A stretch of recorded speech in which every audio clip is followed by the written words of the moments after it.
Hello students, welcome है आप सभी का। Students, this is the series of very important series general English. Okay, general English is the topic which comes in all competition exam, not only in teaching examination. इस channel पे अभी तक हमने literature में बहुत कंटेंट पढ़ा है। Students मुझसे कई बार रिक्वेस्ट करी, मैडम ग्रामर पढ़ाइए। नाउ दैट जनरल इंग्लिश या ग्रामर दोनों एक ही टर्म्स होते हैं। तो आज से हम इसका कुछ सीरीज स्टार्ट करेंगे, कुछ प्रैक्टिस सेट इसमें हम लोग चैनल पे सॉल्व करेंगे अपने। तो इसमें आपको क्वेश्चन कैसे मिलेंगे स्टूडेंट्स, देख लीजिए, बहुत इंपॉर्टेंट है। जैसे कि आपके जनरल इंग्लिश का जो सिलेबस भी दिया रहता है ना, तो उसमें टेंस लिखे होते हैं, नरेशन स्पीच लिखा होता है, active passive spelling, synonym, antonyms, gap filling, fill in the blanks, rearrange the sentence and synonyms होते हैं, सिंगुलर प्लूरल के टर्म्स पूछ लिए जाते हैं, ऑल पार्ट्स ऑफ स्पीच से क्वेश्चन आते हैं, noun, pronoun, adjective, adverb, clauses होते हैं। तो फिर आप लोग सोचते हो अरे हम कहाँ से शुरू करें ग्रामर, और इस चक्कर में फिर सारा जो है डह जाता है मामला। तो यहाँ पर हमको कुछ नहीं करना है। जैसे कि मेरा जो की पॉइंट है, जो हमेशा से सक्सेस की चाबी है, जिसे मैंने माना है, दैट इज़ प्रैक्टिस सेट। बस हमको सिर्फ प्रैक्टिस सेट लगाना है जनरल इंग्लिश के। इसी लिए हम लोग आज से ये प्रैक्टिस सेट स्टार्ट करेंगे। आज इस लेसन में आपको कुल 15 to 16 क्वेश्चन मिलेंगे, और जिसको आपको पता है मेरा टीचिंग स्टाइल कि कैसे मैं क्वेश्चंस नरेट करती हूँ, एक एक क्वेश्चंस को एनालिसिस करके समझाती और बताती हूँ। बिल्कुल इतनी एक्स्ट्रा बात मैं पहले तो मैं करती नहीं हूँ, और करती हूँ तो आप लोग मुझे डांट भी देते हो। तो बिल्कुल स्टार्ट करते हैं आज का पहला question, fill in the blanks. जैसे कि क्वेश्चन दिख रहा है, सिंपल जनरल इंग्लिश है, और ये वो सेट हैं जो प्रीवियस एग्जाम में आ चुके हैं। जी हाँ, प्रीवियस एग्जाम में सेट जो आए हैं, अगर आपने वैसे वैसे 100 सेट लगा लिए ना कहीं से भी उठा के, दैट योर जनरल इंग्लिश कहीं से भी रॉन्ग नहीं होने वाला। उसका आंसर 99% आप उसमें क्लियर करेंगे, उसमें मार्क्स आएंगे। चलिए, तो ये इसमें फिल इन द ब्लैंक्स है, ऑप्शन फिल करना है। He was advise dash the seminar without preparation. So अब उसको एडवाइस दी गई है कि वो बिना प्रिपरेशन के सेमिनार को क्या करना है, उसको अटेंड नहीं करना है। जैसे कि ऑप्शन में सारे नॉट दिख रहे हैं। तो देखो इस तरह में आता है। अब इसमें कोई आपको थ्योरी लॉजिक सीखने की ज़रूरत नहीं। लाओ भी सिद्धांत उठाओ कि नॉट टू होता है कि टू नॉट होता है, सीधी सी बात है, एज इट इज़ उसको सीख लो। जैसे इसका आंसर है नॉट टू अटेंड, तो हमेशा जब इस टाइप के क्वेश्चन आते हैं उसमें नॉट पहले आता है, टू बाद में आता है। क्यों आ रहा है टू बाद में? क्योंकि टू जो है ना एक पर्पस बताता है। टू के बाद हमेशा फर्स्ट फॉर्म लगती है, to attend, to go, to buy, to walk, to like, to love. तो टू अटेंड लिखा है, ठीक है। तो टू के बाद हमेशा वर्ब की फर्स्ट फॉर्म लगती है, और नॉट अगर आना है तो उसके पहले आएगा, ना कि नॉट की बाद टू के बाद फिर नॉट अटेंड आएगा। ये ध्यान रखिए। टू जो हम लोग पढ़ते हैं ना, उसमें क्या कहते हैं प्रपोजिशंस में, तो ये वही है। टू के बाद पर्पस बताने के लिए फर्स्ट फॉर्म लगती है हमेशा, उसका पर्पस है अटेंड करना, तो ये फर्स्ट फॉर्म है। तो यहाँ अगर ऐसे नहीं समझना है कहानी पूरी, तो समझ लो भाई नॉट टू होता है, टू नॉट ये वाला नहीं होता है। और अगर टू टू के बाद हमेशा फर्स्ट फॉर्म होती है, ये ध्यान रख लो, क्योंकि ये सेकंड फॉर्म है, ठीक है। यहाँ टू पहले आ गया, और सारे ऑप्शंस को एनालिसिस करा करो, तभी आपको आंसर हमेशा के लिए फिट हो जाएगा माइंड में। ओके, और आपको कोई भी टॉपिक देखना हो तो लिटरेचर का प्लीज़ आप लोग कमेंट करके बताइए। मुझे समझ नहीं आ रहा मैं क्या पढ़ाऊँ लिटरेचर में। टीजीटी पीजीटी सबके फॉर्म सभी आने वाले हैं, केवीएस का रिजल्ट पेंडिंग है, इसीलिए। Visitors in the garden are prohibited walking on the grass. Prohibited मतलब होता है रोका, रोका, रोका गया है। तो विजिटर्स को गार्डन में आने से रोका गया है। तो इसमें आपको देखिए आने से, अभी से की इंग्लिश होती है फ्रॉम, ऐसे भी याद कर लो। बिल्कुल हिंदी मीडियम वाले प्योर हम लोग स्टूडेंट हैं, तो ठीक है। तो वही इसका फ्रॉम आंसर हो जाएगा। अभी जो सेंटेंस है ना आपका पैसिव वॉइस में है स्टूडेंट्स, क्योंकि देखिए आर के बाद से थर्ड फॉर्म लगी है, तो ये पैसिव वॉइस का रूल है। Is am are third form करके जो बनाया जाता है। तो विजिटर्स को रोका गया है गार्डन में आने से, ऐसे from is the correct answer. ऐसे नहीं समझ में आ रहा है नियम के हिसाब से, तो उनको एज इट इज़ फिट कर लो कि भाई इसमें ऐसा होता है, बस बात खत्म। दो और दो चार होता है। He said 2 and 3 is 5। Low, 2 and 3, इसमें हमको नरेशन चेंज करना है, डायरेक्ट इनडायरेक्ट की नरेशन चेंज करना है। बिल्कुल बहुत ही सिंपल है। जब इस टाइप के क्वेश्चन आए तो ये चारों ऑप्शन एक बार तो मेरे हिसाब से नहीं पढ़ना चाहिए। सिंपल सी बात है, आपको नरेशन बनाना आते हैं, आप अपना बनाइए और वहाँ अपना आंसर में सर्च कर लीजिए। अब इसको बनाएंगे कैसे? आप देखिए इसमें लिखेंगे ही सेड, सेट के बाद हम लोग कॉमा, इन्वर्टेड कॉमा जो लगा है उसको हटा के दैट लगा देते हैं, ही सेड दैट। अब इसमें क्या चेंजेस करना है? तो देखिए ये एक यूनिवर्सल ट्रूथ है, 2 and 3 इज़ 5, ये हमेशा यही रहेगा। कभी ऐसा नहीं कि पास्ट में 6 हो जाएगा और फ्यूचर में 7 हो जाएगा, इन दोनों को जोड़ के। इस टाइप के क्वेश्चन आंसर को, सेंटेंस को कहता है यूनिवर्सल ट्रूथ। तो ये यूनिवर्सल ट्रूथ में ये इज एम आर जो हम लोग चेंज करते हैं ना, इसका वॉज कर देते हैं, वो नहीं होता है। तो इसका आपका आंसर हो जाएगा कि he said that 2 and 3 is 5। बस बहुत ही सिंपल, यही है इसका आंसर। देखिए किस में इज़ लगा है, वही हमारा करेक्ट आंसर हो जाएगा। First one he is the, he said that, देखिए he said that 2 and 3 is 5। Option A is the correct. ये क्योंकि यूनिवर्सल ट्रूथ है, ये नरेशन में हम सीखते हैं। तो अब ये नरेशन, अगर आप पूरा नरेशन सीखने बैठो थ्योरी, फिर आपको वहाँ जाके कहीं छोटे से कोने में ये बात लिखी मिलेगी, लेकिन यहाँ हमने सेट में लगा ली, हम बिल्कुल नहीं भूलने वाले। चलिए स्पेलिंग का क्वेश्चन आ गया। Find out the correctly spelled word. मेरे स्टूडेंट्स कहते हैं मैम आप बार बार चलिए बोलते हो जब मैं पढ़ाती हूँ जहाँ भी, तो कहाँ चल रहा है। चलो THESAURUS, थ्यूज़ोरस। थ्यूज़ोरस का करेक्टली स्पेल्ड बताना है, तो करेक्ट आंसर तो यही है थ्यूज़ोरस। इसका मीनिंग क्या है, जब तक आप अगर उसका मीनिंग नहीं जानोगे तो आपको फिर वो स्पेलिंग क्लियर नहीं होगी। तो ये थ्यूज़ोरस एक बुक होती है that contain list of words and phrases with similar meaning. एक ऐसी बुक, डिक्शनरी जैसी, जिसमें फ्रेजेस होते हैं, वर्ड्स और फ्रेजेस होते हैं सिमिलर मीनिंग के, शब्दों के अर्थ लिखे होते हैं, ऐसे थ्यूज़ोरस कहते हैं उसको। Find out the correctly spelled word. Again spelling पूछी गई है, तो इसका आंसर आपका ये ए हो जाएगा, प्रीटेंशियसनेस। TIOUS NESS, ये हमें कॉन्सेप्ट पता ही है। देखो NESS होता है, TIOUS होता है, कंटिन्यूस में होता है ना, तो वो ये TIOUS ले लो। और प्रिटेन होता है, ये डबल टी नहीं होता है, इसमें ई वाला कॉन्सेप्ट है। ऐसे आप इसको याद कर लो। प्रिटेंशियस का मीनिंग क्या होता है, trying to appear more serious, कुछ ज़्यादा ही सीरियस दिखाना, अपने आप को प्रिटेंड करना, आई एम वेरी सीरियस। ये इजी क्वेश्चन है। देखिए life history of a man written by himself is called. एक व्यक्ति अपनी खुद की जीवन की बातें लिखता है, उसको कहते हैं ऑटोबायोग्राफी, आत्मकथा। आत्मकथा, बायोग्राफी वो होती है जो कोई दूसरा व्यक्ति किसी के बारे में लिखता है। Choose the alternative which best express the given sentence in active voice. देखिए एक्टिव वॉइस का क्वेश्चन आ गया।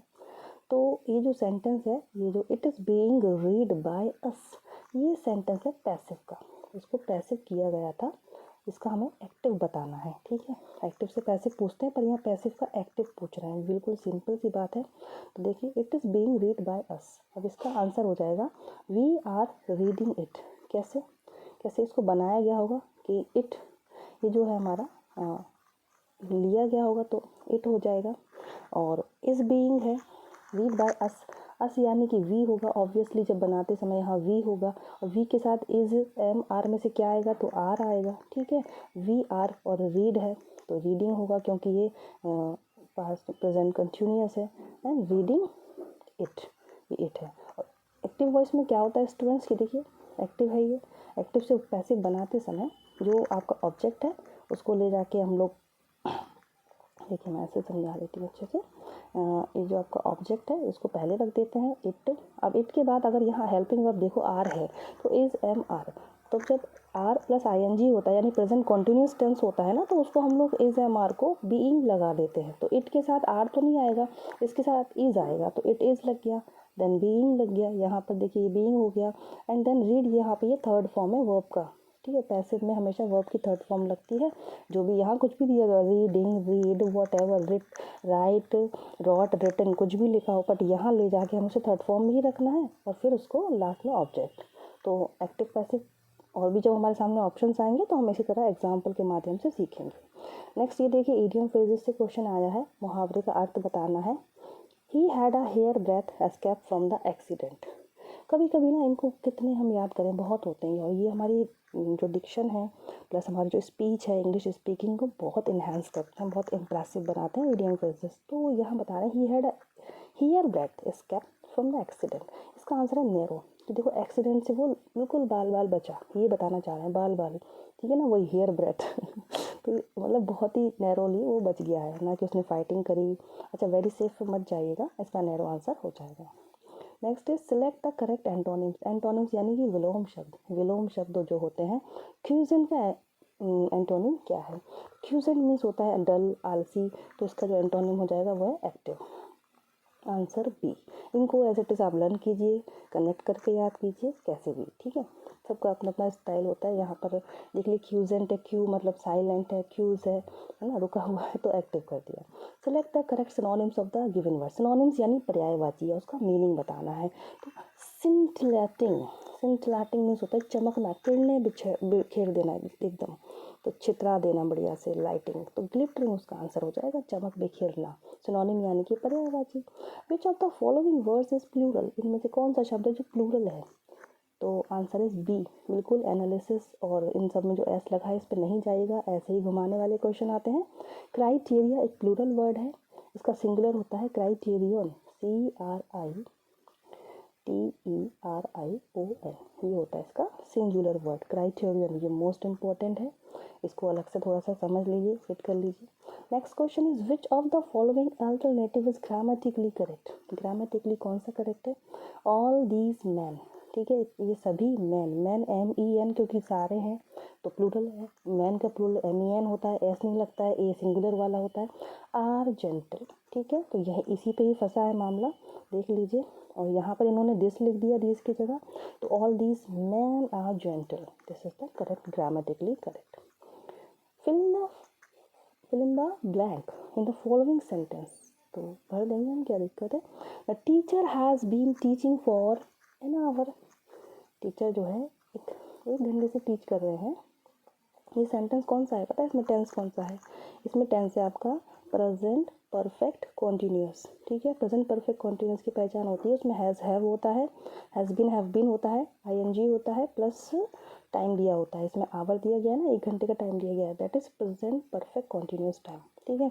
तो यहाँ इन्होंने यही पूछ लिया, ये टेंस से रिलेटेड क्वेश्चन है आपका कि टीचर 1 आवर से पढ़ा रहे हैं, तो आवर है HOUR, इसमें एन कैसे आ गया, तो बोलने में जो प्रोनाउंसिएशन में ओ से हम लोग ऐसे करके बोलते हैं तो उसका फ़र्क पड़ता है, क्योंकि हमें इतना पता है एन कब आता है, AEIOU वॉवल के साथ आता है ना, तो फिर यहाँ एच के साथ भी एन क्यों लगा रहे हैं, बिकॉज जब हम बोलने में साउंड भी ऐसे ही निकल रहा है ना वॉवल वाला, तो आवर, इनको हावर नहीं बोलते ना, आवर बोलते हैं, आ से निकल रहा है तो ए से कंसिडर करके फिर उसमें एन लगाते हैं।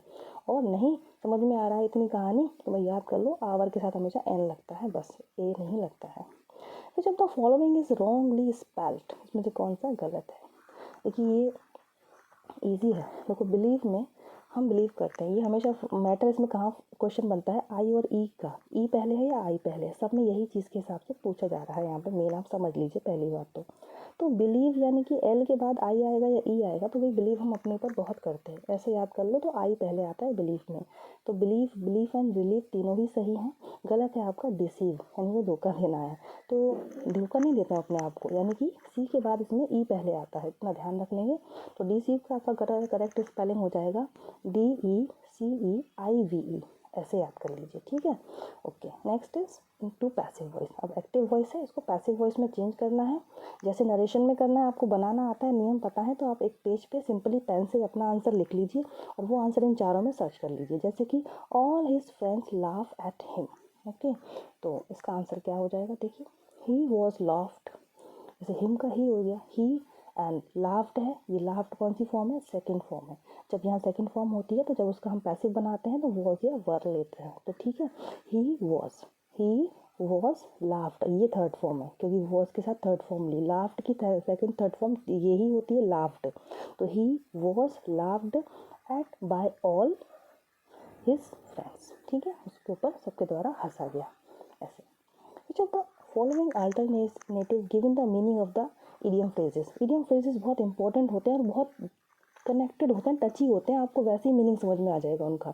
अब लिख रहे हैं स्नेक इन द ग्रास, घास में सांप, इसका मीनिंग है अ हिडन एनिमी, इनके अनदर मीनिंग होते हैं, सिंबॉलिक मीनिंग होते हैं, तो ये इसका आंसर हो जाएगा आपका अ हिडन एनिमी, एक छुपा हुआ वो आस्तीन का सांप कह लो, वही चीज़ है ये, ठीक है, हिंदी में स्नेक इन द ग्रास। तो स्टूडेंट्स आप प्लीज़ मुझे कमेंट करके बताइए, this is my very first lesson of general English, मैं ऐसे ही लेसन बनाने वाली हूँ, ग्रामर मैं इसी वे में बढ़ाने वाली हूँ आगे आप सभी के लिए और for all the competition exam. इस लेसन को क्लास 10th एंड 12th के बच्चे भी अपने ग्रामर के पॉइंट ऑफ व्यू से कंसिडर कर सकते हैं। Thank you so much for watching this lesson, खुश रहें, पॉजिटिव रहें, जय हिंद।